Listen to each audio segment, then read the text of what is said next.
প্রিয় দেশবাসী, আজকে একটা বিষয় নিয়ে আপনাদের মাঝে চলে আসলাম। বিষয়টা হলো আমাদের গ্রামের মধ্যে একটি নদী দেখতে পাচ্ছেন।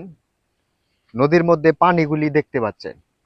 পানিগুলির অবস্থা এমন কালো, এমন ভয়ানক, এমন দুর্গন্ধযুক্ত এই পানিটা। এই পানিগুলি আমরা কৃষিক্ষেত্রে দেই। আমি কিন্তু নিজেও একজন কৃষকের সন্তান। এখানে আমরা বিশাল বড় পরিসরে কৃষিক্ষেত, ওই সাইডে দেখতে পারতেছেন কৃষিক্ষেত।